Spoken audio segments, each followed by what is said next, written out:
Welcome to the World Nomads Podcast, delivered by World Nomads, the travel lifestyle and insurance brand.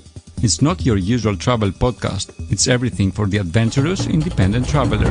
Near Cuenca, if you drive from Cuenca to Guayaquil, you have El Cajas. It's a national park, and it's actually one big lake, and there's moss on top of it. You can walk on it, and you walk through this forest, and it's like a whole fairy tale that came alive. And you make beautiful hiking. That's Nicole from colourful-ecuador-travels, which obviously Phil gives away the destination for this episode. It is Ecuador. In northwestern South America, bordered by Colombia on the north, Peru in the east and south, and the Pacific Ocean to the west. And, of course, it also includes the fabulous Galapagos Islands. Well, in this episode, we will discover, as Nicole suggested there, it's a sensational destination for hiking, and we'll speak to Cam, the author of the hidden tracks about hiking there and other places around the world. And speaking of the Galapagos, Nicole gives us a behind-the-scenes insight to the islands beyond turtles, and I found that fascinating. You grabbed this interview when you were overseas. Yeah, brilliant. It was really behind-the-scenes stuff. A couple share their time in Ecuador, which included a week in the mountains and time on an organic farm, plus heaps more in this episode. But your quiz question to get us underway. Ecuador, what is special about the name of the country? Find out at the end of the episode. Look, I was recently at the WISTIC conference in Edinburgh where I caught up with our first guest, Nicole, and asked her what it is she loves most about Ecuador. It's the people. Like the people are really like they're very genuine, but also like how the culture is built. It's very much based on sharing, on having time for persons. If somebody has $1, they will buy a beer and they will share it together. Like it's not about a very selfish culture. It's just about life. And like for me, that is what makes me happy in life, of being able to have the time to share, but not being busy now with what I'm actually going to be doing tomorrow in a couple of hours. So also to have this thing that you can basically do what you want to do at that moment. So for example, when we have a busy day in the office and we say, let's just go out the whole office for karaoke. Everybody can. Like even if we say it's at 2:00 in the afternoon, like a few phone calls are made to parents and grandparents and boyfriends and girlfriends and husbands and wives, and at 5:00 we're all singing karaoke. Like so, that's a bit of how the spirit is. Like it's basically of living there. It's not the most efficient culture in the world, and we might like if we would be working in Europe, we would do it with a lot less people, but we have fun. Like there's a genuine, like happy vibe always everywhere.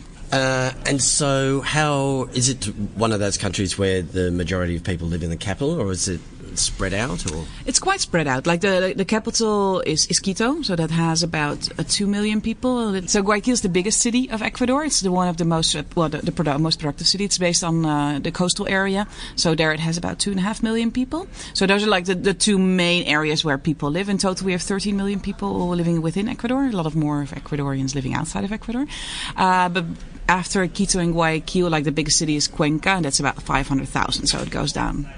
I heard you speaking, we're here at WISTIC, I heard you speaking the other day about there are, 4 or 5 regions of the country. Just take us through those. So we divide the country a bit in 4 regions. We have the Sierra, we call it. It's the Andean region, so it's everything to do with the mountains. We have a whole Andean spine going through the whole of Ecuador, basically from the border of Colombia to the border of Peru. So that we call it the Andes. So there's beautiful snow-capped volcanoes, villages. There's a lot of indigenous people living there as well. We have colorful markets, but also the capitals and the colonial centers. We have the Amazonia, so that's the jungle area. It's the whole Amazon basin. We don't actually touch the Amazon. That's one of our biggest frustrations. Like they say that the Peruvians took it away, so that's a bit like a bit of neighbor resentment in that part. But it's the whole Amazonian basin, so that's everything that we call the jungle area. We have the coastal plains, so that's the part mostly going up to the coast, so that's the whole Pacific coast. And then Galapagos is a separate region for us as well. So those are the 4 ones, like the Amazon. Let's Sierra, start with the big one, the Galapagos. All right. Mm-hmm. Now, is it heavily protected? It's heavily protected in a way that it's not easy to move there. Like it's part of Ecuador, but it's considered a complete, like we have a special regimen that goes there. So there's special laws for the part of the Galapagos. There's special labor laws as well as also in how much you pay people. For example, salaries in Galapagos are 75% higher than the mainland. That's by law. So the minimum wage in Ecuador at the moment is 385, and in Galapagos it's 575. So that's already a difference. And you have to be Galapagueño to be able to live there. Becoming Galapagueño, you can be born there or you can marry into it. That's the only way basically you can get it. And then as an Ecuadorian or as any other foreigner that has like a valid working visa, you're able to go and work there if you are allowed to by the government. So that means basically as a Galapagos company, you can apply for it. You can say, okay, I've looked between all the Galapagueños that live there and there's none that fit my description. I need, for example, a marine biologist with so many years of experience in researching turtles. I have this person, and then they tell you how much time they are authorized to do it. It's normally maximum a year, and you can extend it up until 5 times. So that's like the maximum. So that's one of the ways that they're trying to protect it, because in the past, especially with the tourism industry growing a little bit, there were people moving there and then starting to work, especially as waiters and receptionists, because also the guiding part is heavily protected. Like you can only become a Galapagos National Park guide if you are a Galapagueño. So that takes the level of the guide sometimes down quite a bit. So a lot of, for example, the like companies that want to have like a really good nature experience, they send both a biologist and a Galapagos National Park guide to do with the park with regulations. And what about just as a visitor, though? If you as the visitor, you're allowed to come for 60 days a year. That's the maximum you can stay there. So they put in some new laws that were put into place in May, and they're actually going to be effective in November. So that changes the whole rules on plastic. There's no plastic straws allowed. There's no plastic if you want no plastic containers. So if you're going on a boat excursion, you will get all like just normal plates and everything. There's nothing that can be thrown away, and no plastic bags. So you're not even allowed to bring your shoes in a plastic bag. Like nothing that is plastic that can only be used once. So that is the biggest change in the law that's going to be effective on the 1st of November. And one of the other things that you cannot go without an itinerary. So you already have to have a plan and that you're staying in the legally approved hotels, because other forms of accommodation also took a flight of people just staying like in people's houses, and that is not the idea. Like the idea is that the national park also regulates all the hotels that are approved to be in the Galapagos National Park in the residential areas, basically, because only 3% of the Galapagos National Park is actually allowed to be lived at, which are the 4 towns that we actually have, and a couple of the highland parts where there's some farming allowed. And that is controlled how to do their waste management, how to do their water management. So also to keep everything below control, they have now installed that like you cannot travel there and just see what kind of hotel you're going to book when you're arriving. What's your favourite part outside of the Galapagos? Actually, for me, there are places above the Galapagos within Ecuador. There's parts we call the Páramo, which is above the 3,500 meters. They have like a most amazing landscapes. So if you drive, for example, from Quito to Tena is one of like the easy accessible jungle towns. You go from 2,800 meters up to 4,500 more or less by the road, and it just gives amazing landscapes with we call it paja, so it's like grass and with lakes everywhere, and then you go all the way down to the jungle. So like the nice thing around Ecuador is just like sit in the public bus or go and drive with somebody in a car and just look out the window, because it changes every 5 minutes. You have a different view. And so like the Páramo would be one of it. You have near Cuenca, if you drive from Cuenca to Guayaquil, you have El Cajas. It's a national park, and it's actually one big lake, and there's moss on top of it. So you can walk on it. What? There's meters wide moss. So you walk on top of it, and you walk through this forest, and it's like a whole fairy tale that came alive. They're beautiful, beautiful, lakes and little trees, and you can see the rabbit, the foxes, different things around it, and you make beautiful hiking there. Wow! So that is really, really great. There's some areas where you have just waterfall after waterfall. There's also just parts where you have very like turning, winding roads. So every time you look, like there's like another turn in the road, and you see like another 5 waterfalls coming down. So those are beautiful. And of course, like the whales, like every summer I do try to go, because it's just one of the things that I was there a couple of weeks ago, and just from the beach you could see the whales jump. So, and they're so big. Like, it's always an amazing thing. It doesn't matter how many times you've seen them. Like this whole bus-size animal coming out of the ocean. It's wonderful. Tell us what it is you do, what your company does there, how people can get in contact with you. Okay. Well, I work for colourful-ecuador-travel. We're a company that's it's inbound tourism, so we organize everything around Ecuador and the Galapagos. If you want to go anywhere else, we'll refer you to other people because we really love what we do. So as a company, we really believe in what the country has to offer. So we organize the trips. We put together and connect both providers with the clients in general. And we've started also like operating different parts of hotels. So we have Casa Liso. It's a small boutique hotel in Quito. We work together with Indicisa. It's an educational hotel, or it's an educational center actually, and the hotel supports the whole part of the center in Guamote, which is about 4 hours from Quito. We have Me Gusta Galapagos, so we do Galapagos Island hopping in a different way, also connecting the local providers so that there's people like the real situations that there are people living on the Galapagos Islands. So it's also nice to support the local businesses, which is a way that you do with the part of the island hopping. And we also do volunteer work and have a Spanish school in Quito. If anybody's going to Ecuador, get onto it. Thanks so much for talking to us. It's great. You're very welcome. Yeah, links in show notes. And Nicole painted a beautiful picture of Ecuador. So let's start to pick it apart. We'll kick it off with Cam. He's written a couple of books, including The Hidden Tracks. And as of 2018, he's hiked more than 60,000 miles, or 96,561 Ks in some 56 countries and 6 continents. Cam, how you going? Are your feet sore? Jeez, I feel a bit weary just hearing that, actually. Well, you've tired me out. That's a hell of a lot of trekking. So can you expand on hiking in Ecuador? Okay, well, I spent about 5 or 6 weeks in Ecuador back in 2004, so it's been a while. But the two things that really stand out for me in regards to Ecuador are the volcanoes and a national park by the name of Cajas. That's spelled Cajas. And in regards to the volcanoes, Ecuador, it's a pretty small country. I think it's a little bit bigger than Victoria in area-wise. But I've got to say, though, mate, like most of our audience in America, so I'll check it out, but it's got to be about the size of Rhode Island, hasn't it? No, a little bit bigger than Rhode Island. But I think there's like about 50 to 60 volcanoes, and a bunch of them are active. And probably definitely the most famous one, and maybe the most beautiful, is one called Cotopaxi. It's about, seeing most of your audience are in the States, it's almost 20,000 feet high, about 5,800 meters, give or take. And it's got that beautiful symmetrical shape. And there's a hike you can do around the base of it, you can circumnavigate the volcano.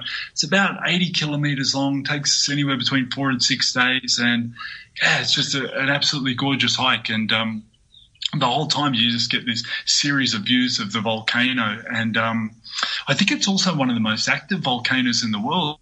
It's erupted more than 50 times over the last few centuries, but maybe not in the last 100 years, so it's probably due. So. Cam, it'd be a very quick 5 to 6 days then if you're trekking the base of an active volcano. Yeah, you definitely have your skates on for a lot of it. I mean, if you see all these puffs come out of it, you probably go a little bit quicker. But it's pretty cool. You go through all these dense forests and high grasslands and broad valleys. You go over these lava flows, and it's just a gorgeous volcano. Very much like Mt Fuji in Japan or Mount Taranaki in New Zealand. And it's a stunning hike. And the other place I think about in Ecuador when it comes to hiking is the national park I referenced before, Cajas, which is just up the road from this beautiful old colonial town by the name of Cuenca. And Cuenca's the Panama hat capital of the world. It's a really lovely little town. And Cajas is this national park, maybe 10, 15, 20 minutes drive from there. And it's got over a couple of hundred lakes and glacial valleys and rocky peaks and cloud forests, and really it's off the radar. Not a lot of people go hiking there, and it's really wet as well. Think Scotland, but without the pubs and the bothies. Yeah, it's an incredible country. It packs in a lot of stuff in a relatively small amount of space. So the book, The Hidden Tracks, which I'm guessing is your latest book, it's great, which sounds so patronising, doesn't it? It's great, by the way. It's got the Kim seal of approval. Yeah, you're not going to really say it's crappy when you have me on for a podcast, are you? No, I enjoyed it because it's super inspirational, and there are lots of other things about the layout of the book that I really like too. But it kicks off with this concept of stranger to guest to family. What do you mean by that? That's something I came up with probably about 25. I'm showing my age a bit here, but probably about 25 years ago on a trip to the South Island, New Zealand, and it's basically what I call a natural progression, which is something which I guess it's a transformation that can take place when people spend a lot of time out in nature. You know, when a lot of folks first head out in the woods, particularly if they haven't grown up in the country, they might feel a little bit like a fish out of water, a stranger in a strange land, and the odd sounds at night, that they're not really used to, or too hot or too cold or too muddy or too wet, and sometimes for some people, the first time might prove to be the last. But I think for those that persevere and this is the key, like in so doing, really learn to accept Mother Nature on its own terms. A transformation, this natural progression can take place, and slowly but surely you become accustomed to those sort of conditions that hitherto had been the catalyst of, worries and fears. And as the experiences accumulate, the worries begin to fade, and instead of a stranger, you just start to feel like a guest, a guest when you're out in the wilderness, a welcome guest.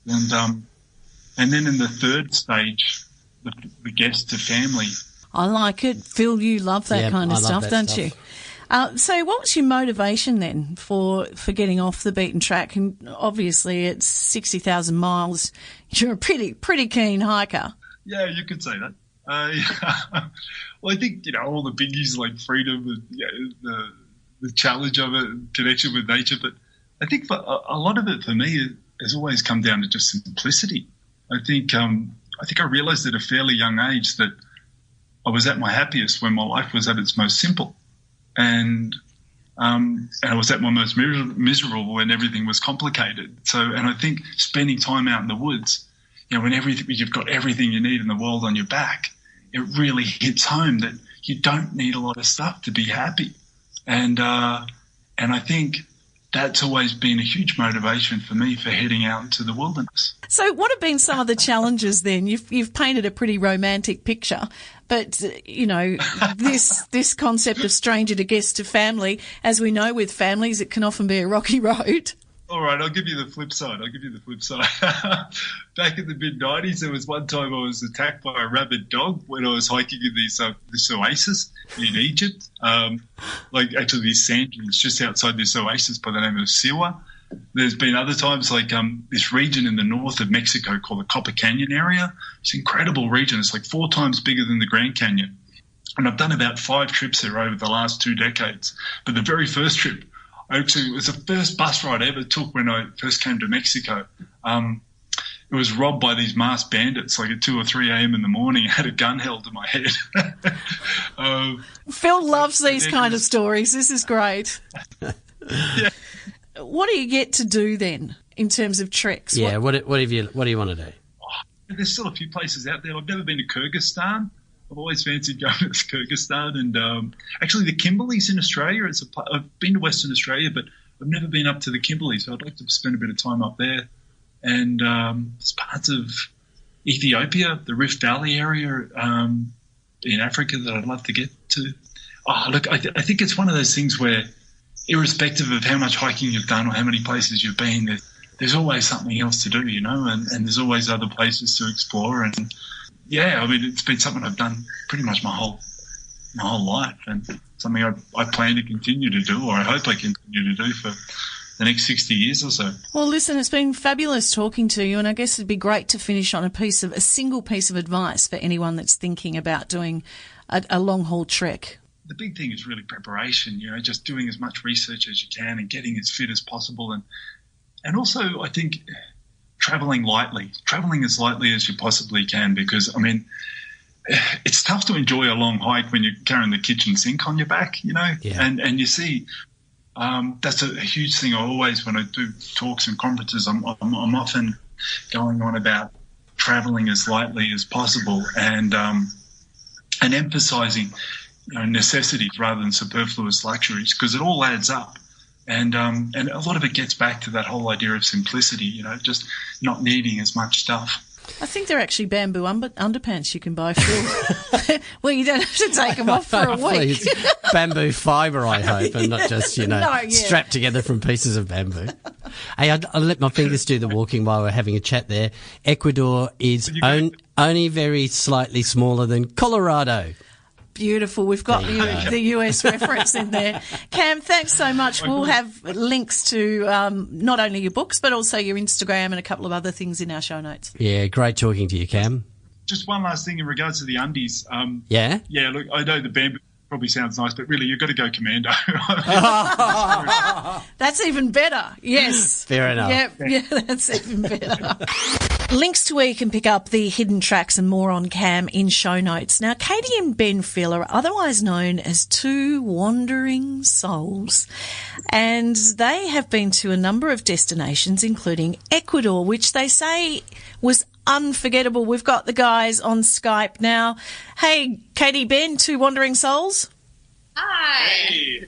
So what was so unforgettable about Ecuador? Oh, gosh. I think there's many things that we could say were unforgettable, but the things that kind of stick out about our trip to Ecuador were being able to experience and explore the nature and wildlife and do a lot of adventure activities. So that's kind of what sticks out. We also just had an amazing experience meeting other travelers and having a few local connections as well. Yeah, like what? So what were some of the adventure activities you got yourselves into? Yeah, we did quite a bit. Like we went canyoneering, we went mountain biking, we went pointing, which is like a swing jump. Kind of like bungee jumping without the bounce back. Kim's looking very perplexed. Pointing from a bridge. Yeah. So you jump off that and so you end up sort of swinging underneath a bridge like a pendulum. Right. Yep. So you're after the adrenaline rush there, guys. Yeah, we got quite a few adrenaline rushes in Ecuador. We also went snorkeling in the Galapagos, where we saw sharks and penguins and sea turtles. Manta rays. Yeah. So we had quite the adventurous experience in Ecuador. Phil, I'm going to stop here and ask you. Yes. With these chats that we've done about Ecuador, yes, is this the kind of country you thought it was? No, not at all. No. I mean, I was amazed to find out about the waterfalls and the beautiful forests and what have you. And now we're finding out about all the adrenaline activities as well. And for, a relatively small place, it packs a punch, doesn't it? It does. Ben, what did you think when you got there? Was it above your expectations? It really was. I mean, I didn't really have any expectations coming in, but I mean, just after finding out everything that you can do within the whole country, it's so small, but it has so many things to do that it's really fun. Phil, you found out it was the size of what? It's the size of Colorado. There you go. That puts it into context for you. Now, Katie, you also, both of you, spent some time working on an organic farm. So you go from this adrenaline rush to this kind of peaceful village life almost. Yeah, we ended up signing up for this volunteer program through Woofing, and the directions on the website were very, very simple. They were, take this local bus and have them drop you off on the side of the road. We were basically in the middle of nowhere. And then the instructions say, and hike uphill for an hour and a half. We have our big backpacks and we're hiking literally in mud that's up to our knees. So we have boots on and we're hiking. And we look at each other, the sun's going down, and we're like, are we actually going to make it to this farm, this so-called farm that we don't even know exists? And sure enough, we made it. Thank goodness, because we were literally in the middle of nowhere. Yeah. But we spent, a week on this farm doing kind of all sorts of different chores around the homestead. And it was a really, really incredible experience. What were they growing? What was the produce? They had a whole bunch of different vegetables and fruits that they were growing, like I think corn, tomatoes, peanuts, just a whole variety of different things. And they had different projects on the farm as well. Like I installed a solar shower to help out other other volunteers. I like the way you travel. I mean, I'm not a massive adrenaline junkie. I like being in the water and snorkeling and that sort of thing, but anything higher than a table, you don't like it. No, can't do it. But you're into the food, you're into authentic experiences and adventures that are off the typical tourist path. But you're also young, and you talk about partying on the beach in Ecuador. How do they party in Ecuador? Yeah, well, this was the second country we visited after quitting our jobs. And so we were kind of ready to let loose. And Ben is a former engineer, and he was very excited to have some freedom. And we had heard all these stories about this beachside town of Montanita. And to be honest, it's mostly travelers there that are partying. And we decided to spend a few days there. To be quite honest, it was not a cultural experience at all. It was not the most beautiful beach at all, but what this town promises is an epic nightlife. Yeah, and it was a pretty fun nightlife. Like, we stayed at this hostel and got to know a lot of other travelers there, played some drinking games, of course, and then went out to the beach. And it's the kind of place where you can just get a drink at a street stall and roam through the streets or roam through the beach, and it was a fun night. So what made you quit your jobs? I mean, obviously we know why you quit your jobs, and we speak to so many people that do it for, a sense of adventure and just to really experience life. What were you doing, Katie? And Ben, you were an engineer. So what made you give it all up? Yeah, so I was working in graphic design and advertising.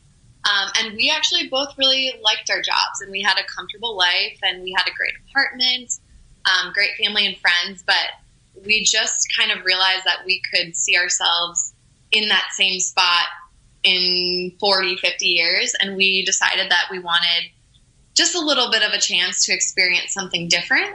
And honestly, what was meant to be 3 months in South America ended up kind of snowballing and turning into something that has continued for the past 5 years.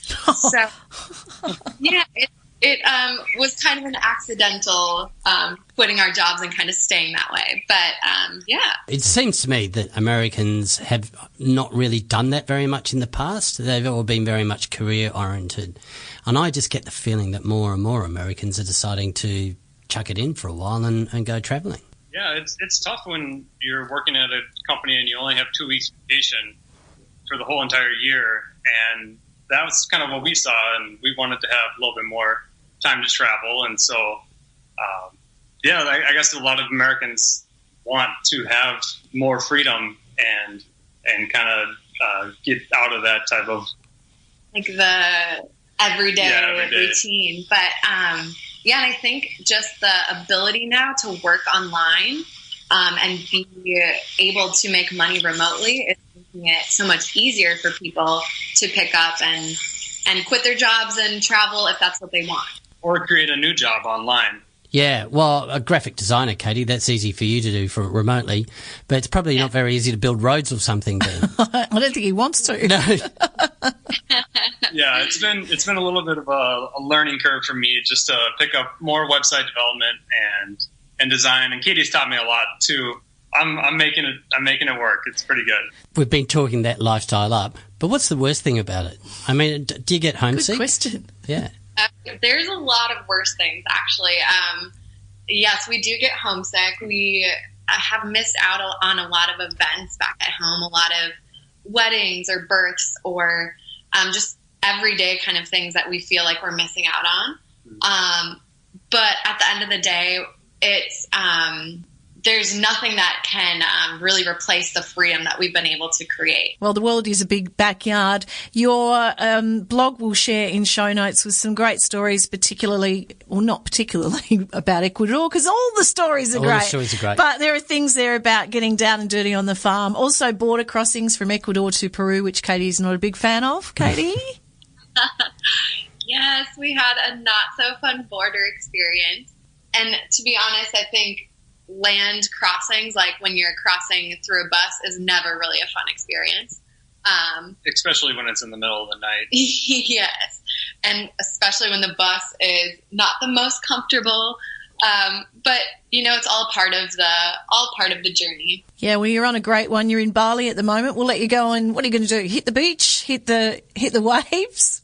Yeah, we might go for a surf today. It's a beautiful day out today, and I suppose get out there and enjoy the sunshine. Yeah. Well, we'll keep working and make sure we get this podcast out for you to listen to. Great talking to you guys. Yes, thank you. Yeah, thanks, guys. So, Phil, what's travel news? Kim, remember when we covered South Korea a few episodes back? One of our first ones, actually. And we talked to Tim and Sarah on their 20-month honeymoon. Yes, I follow them on Facebook. Fantastic. Well, remember they shared those amazing photos of their visit to the demilitarised zone. Yep. Peering across the border into North Korea and being in that joint security area, that hut where that straddles the border. Well, we might soon be able to step across that border. South Korea is negotiating with North Korea and the United Nations and what have you, so they can relax the rules there so that visitors, including South Koreans, can take a few steps into North Korea. And that's something they haven't been able to do since 1953. And you were talking literally a few steps. A few steps. So there's that line in the room they're not allowed to cross, and you've got the very stern-looking North Korean soldier on the other side. They're actually doing it because recently, the presidents of the two Koreas, the South Korean president stepped across that line and embraced. This was all due to the games, the Winter Games, Correct. wasn't it? Yeah. Yeah. Okay. So you can go and recreate that. Not with the president of North Korea, of course. No, but of course not. No. Kim's a bit busy. Yep, he is. Well, Look, US journalist Christopher Elliott, hope you're listening, Chris, has written a piece on what people steal from airplanes. Cutlery, pillows and blankets, and even the life jackets. Oh, no. I do blankets. Okay. Of course, these things are not included in the price of the ticket, which Chris says raises the question as to why people do it. And he blames the, pay extra for everything culture of airlines these days. And he says people are feeling like they've been ripped off. And that they're angry and they're owed something, so they take stuff that they're not supposed to take off the airline. A good blanket might take that home. That's kind of what goes through my head. Nick, anything else? No, not from just that. There's yeah. What? The goodie bags that the ones in business class. Oh, get. when they leave them on the side, when it's they one of those as you go through. Yeah, fair enough. Well, in Chris Elliott's article, he says there is a man that he spoke to who collects airline sickness bags as a kind of a hobby. Not ones that are filled. No, empty ones, because they're usually branded, so he collects those. Okay. Have you nicked anything? Probably. Okay. Have you sky-high'd it, mile-high'd it? No. I sort of have. On your own doesn't count. All right, moving on. Great article, Christopher. Great article. A woman was removed from a US domestic flight last week after boarding with her emotional support animal, a squirrel. Oh, you've told us about these before. I know, emotional support. Yeah, peacock, pigs, defecating, all that sort of stuff, yeah. Well, the airline informed this woman that rodents are not allowed on board, but she refused to give it up. She squirreled it away. Sorry. Oh, dad joke. And she also refused to get off. So they had to kick other passengers off the plane to make room while security came on, and they managed to remove her from the airplane. But what emotional support do you get from a squirrel?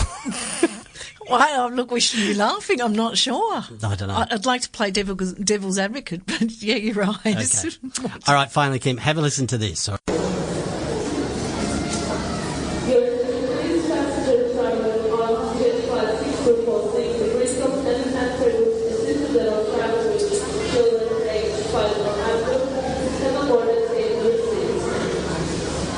Did you get any of that? Not one thing.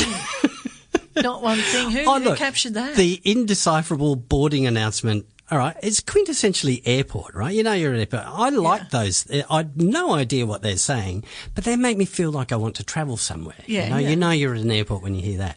Well, there's this global sort of trend at airports for them to go silent. They don't make those announcements anymore. Sydney's just joined it, Dubai, Singapore, there's a bunch of other airports. What, so they don't say flight VA whatever is leaving now from gate 5? That's right. You rely on you going up and looking at the departure board and making sure that you see the little boarding now light flashing. Phil Sylvester, Kim Napier, your plane is now boarding. None of that. Because there weren't any announcements to tell you to stop drinking in the lounge and go get on your plane.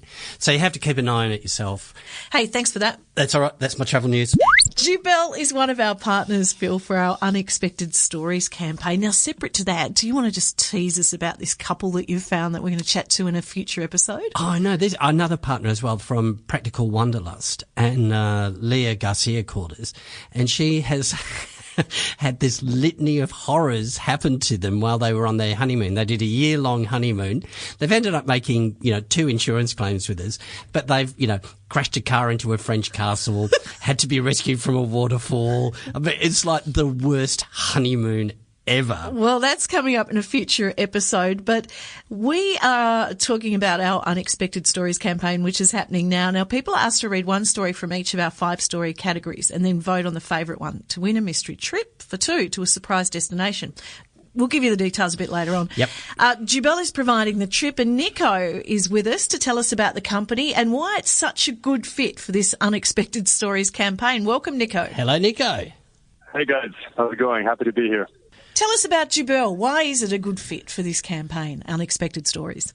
Well, naturally, given the title of the campaign, given the fact that we're giving people the unexpected and really a story to walk away from, this is really what we've been building for the last 2 years, is a company that executes on the idea of a lot of people know more or less how much they want to spend and what they want, not exactly where to go. So we've started curating trips around the world that give people an idea beforehand of the kind of place, the kind of things to expect, but not exactly where they're going to do it. And that's kind of the thrilling aspect of the surprise trip, is that you're getting something that's personalized to your preferences and your style, but you're going to go ahead and not know where you're going beforehand. And I think Jubel is great for that reason, for this campaign. We're very excited for it. Wow, that's a great idea. I know, the old mystery flights. You could buy a ticket on a local airline in Australia for a while that was just a mystery flight. It would take you to, you wouldn't know where you were going. What was a mystery, Phil? Yeah, mostly you went to Adelaide, though. So. But you, Nico, you do it all around the world, don't you? Yeah, that's right. So we do multi-destination all over the world. We've sent people to all major continents, and we really have no geographical boundaries to where people can go. All right. So what sort of, give us a scenario. Somebody says, what sort of things do they say when they, want to say, book me a trip? So I'll give you, that's right. I'll give you a breakdown. So we start with a travel survey. So essentially the survey is a chance for you to tell us more about yourself and what it is you want to do on this trip. And that includes, the simple things, of course, the departure airport, how much you're more or less looking to spend, some dates, they can be flexible. But then you get into the fun stuff, which is your travel styles. So we've kind of narrowed it down to 5 travel styles that most people tend to divvy up their priorities to, which is active nature, so activities that are in nature, that are more adventurous. Then there's chilled nature, which is more, being surrounded by beautiful nature or just relaxing in it, but not necessarily having to get, active or immersed in it. And then there's culture, oceanist, and nightlife, which is also called party purist. And once you make these selections, we have a better idea of how you want to prioritize your time. There's also the level of infrastructure that you're comfortable with, the range of accommodations you want to stay in, and pretty much you go selecting what kind of person you are in terms of how you like to travel, fast-paced, slow-paced, balanced, and arriving all the way to the end where we say, tell us if there's a specific destination you want to go to, and any places to avoid, meaning, maybe you've already been there or you just don't want to go there for whatever reason. And then, of course, we have the level of surprise you want to experience. So you can decide to know everything, all the destinations, or you can say, I only want to know which country I'm going to, but not which destinations within. Or you can just leave everything blank, and then you're really in for the full mystery vacation. I'm picking that one. Isn't that great? I have a fantasy, I'll rephrase that. My husband and I have this great desire to turn up at the airport just with a backpack and spin like the alphabet. Yeah, and for example, if V came up, let's pick a place starting with V and let's just go and buy a ticket and fly there. Can I advise against going to Venezuela, though? Yeah, okay, thanks for that. Well, therein lies the problem, Nico. Do you ever have anybody who's gone for the full surprise and they've got there and gone, nah, don't like it? Yeah, so naturally that's everyone's concern, right? And this is kind of the crazy part, and this is why we're still, why Jubal is still something that we're growing and very excited about and getting more, more and more travelers for, is that we haven't really had any bad experiences. There's only been one that it was a learning experience, that this person asked for a multi-destination trip, and she gave us a budget that was, you could only work with so much, and it was only enough for one country. And we ended up sending her on a multi-destination trip within Iceland, but she was expecting to go to another country as well. And, that was kind of a miscommunication. We realized there we could maybe make it a bit more clear on the survey what it is to expect. And, of course, her budget was extremely low, so we thought it was pretty obvious that she wasn't going to go from Iceland to Portugal, and then keep going and then just start getting all around Western Europe, for example. But, so, up until now, it's really been people that sign up for it know what they're getting into, and we make that pretty clear on the website. We really do. We have blog posts on who surprise travel is good for, why it's good for you in general, why it's healthy to not be Googling away your experience before you go on it and potentially ruining it, and leaving some element of surprise there. And so luckily we haven't had any nightmare scenario where somebody's like, well, this is definitely not what I wanted. And that's kind of why we're very meticulous about our survey and our customer experience being thorough. Oh, look, it's just such an exciting concept for a business. I love it. Actually, I'm interested, how did you come up with it? Were you all sitting around a dinner table saying, hey, I got an idea? So it's funny. This is actually 3 years ago. My co-founder and I, we were talking about how there's so many cool GoPro and drone videos that were kind of becoming more and more mainstream, right? Yeah. Now you have all this amazing footage of people going on amazing trips, and you have this little tiny camera like a GoPro where you can get this amazing footage, and you have all these amazing influencers just going on these trips and sharing it, and there's the rise of YouTube and Instagram, and you're saying, okay, you're sitting in the office, and you're saying, this looks like so much fun. How can I just go on one of these trips? And you want to have an easier, more seamless solution to getting there than just saying, okay, wait, so let me start a WhatsApp group. Let me ask my friends, what do you want to do? Or your significant other, for example, like, do we want to go skiing? Do we want to go to the jungle? Do we want to go into the desert somewhere? What kind of adventure do we want? What kind of activities do we want to do? And it's really hard because you're like, well, this all sounds great. So if only there were a company that could facilitate helping you decide what you want to do based on your budget and maximizing for your budget without having to pay like the high price tags that a luxury travel agent offers, or conversely on the other side of the spectrum is without having to do all the research that is required with doing it yourself. Phil just leaves it up to his wife. Yeah, but it's the same effect. It's always a surprise to me. It's always a surprise. Well, we do love, as we said, our unexpected travel stories or even encounters with wild animals like Cam earlier and the rabbit dog. Yeah. So if you have one, email podcast@worldnomads.com. The comp, by the way, is open to residents of the US and Canada, with the exception, Phil, of Puerto Rico and Quebec, and it'll close around November 15. Yeah, maybe a bit later after that. Yeah, maybe a little bit later. So to enter, go to the landing page to read the stories and vote. You can get to it through ad links and through the World Nomads site /campaigns. Thank you so much, Nico. Yeah, no, thank you guys. Exciting to see how this campaign goes, and check out Jubal, guys. Sure will, Nico. Sounds like heaps of fun. Links in show notes. All right, it's time to wrap up with your quiz question, or the answer to it at least. All right, what's special about the name of the country, Ecuador? It's the only country in the world named after a geographical thing. The equator. Ah. It's the Spanish, when they first landed there, called it El Ecuador, the equator. And because it straddles the equator. Okay, so it's the only country. The only country that's named after a geographical feature. Well, I don't care how it was named after this podcast. It is on my list. Add it to the list. Add it to the list. You can subscribe to the World Nomads Podcast via iTunes or download the Google Podcast app. Catch us in the air on Virgin International in-flight entertainment. That's domestic as well. And Richard Branson, if you're listening, we'd love to chat with you. Please. Next week, Phil, what have we got? We've got an amazing nomad next week, Clive Neeson. He's one of the pioneers of adventure travel. Amazing life. Yeah, see you then. Bye. Bye. The World Nomads Podcast. Explore your boundaries.